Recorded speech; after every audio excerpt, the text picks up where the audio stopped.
According to the 2016 fiscal year budget request, NASA wants $18.5 billion. What would happen if we, I don't know, doubled it?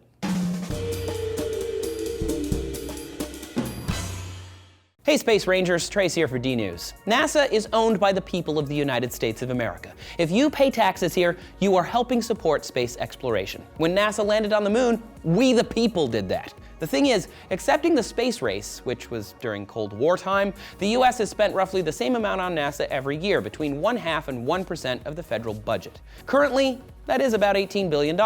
Americans spend $27 billion on pizza annually, for comparison, and $97 billion on alcohol. So we got to thinking, what would NASA do if the government gave them a few billion extra bucks?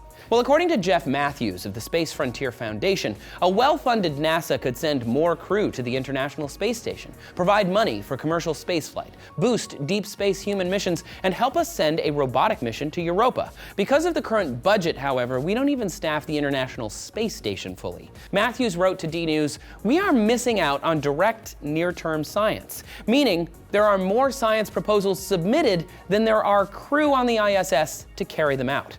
If NASA's budget were doubled or tripled, that would still leave it $10 billion less than the Department of Education, or $12 billion less than just the intelligence budget of the Department of Defense. And as Michael Walter Range of the Space Foundation wrote to us, if money were no object, NASA could invest heavily in developing new technology. They could, say, maintain the ISS after 2024 when it's slated to be abandoned, and fund the human spaceflight program. Right now, it's either or.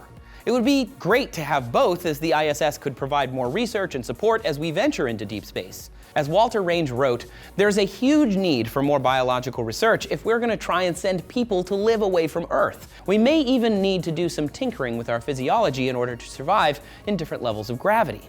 Unfortunately, a fully funded NASA probably isn't in the cards. Previously, cuts have reduced NASA's public outreach, the office dedicated to helping the American people understand what NASA is doing with their tax dollars. And in 2015, Congress cut the Earth Science budget, the department that looks at the Earth as a whole system to understand how it is changing. Interestingly, Earth science is also where climate scientists get much of their data. Congress cut that budget, huh? Surprise. The Space Frontier Foundation's policy director, Aaron Osterly, wrote to D-News that NASA is used as a, quote, political football by various special interest groups, meaning people will cheer NASA on and support programs that could result in dead ends, when what is needed is a real discussion about goals and strategies. Instead, according to Matthews, a tripled budget could get a manned Mars landing in the late 2020s, sustained exploration, and, quote, significant value for the American public and other beneficiaries of NASA. What beneficiaries? Glad you asked. Well, the taxpayers for one, but also private companies like SpaceX, Northrop Grumman, Boeing, Raytheon, Global ATK, Lockheed Martin, and dozens of others who all are contracted with NASA, meaning there's a real return on investment for these tax dollars. And yet, alas, NASA's next human mission to Mars and the new rocket that will take us there are both slated for significant cuts under the proposed budget for 2017. Look, as Dr. Tyson says, NASA costs Americans half a penny per tax dollar. That fraction of a dollar bill is not enough from the edge to reach the ink. Increases like this could restore and boost standard missions like weather, atmospheric, and earth sciences, while accelerating and securing contracts for new launch systems, human and biological study, as well as robotic and human-based missions to the edges of our imagination. Wouldn't that be awesome? Yeah, it would. If you're as into space as we are at Discovery, then make sure you tell your phone to remind you about the global premiere of Telescope on Saturday, February 20th at 9/8 Central on Discovery Channel. It's going to be awesome. If you're thinking all this sounds great, but what would all of these investments do for me? Guess what? A lot. Check out this video here for all the ways space exploration has benefited you right now.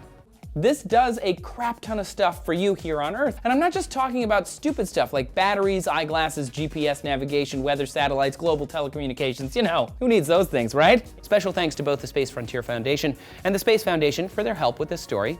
How much money would you give NASA? What would you fund? Let us know down in the comments. Keep coming back here for more D-News, and please subscribe.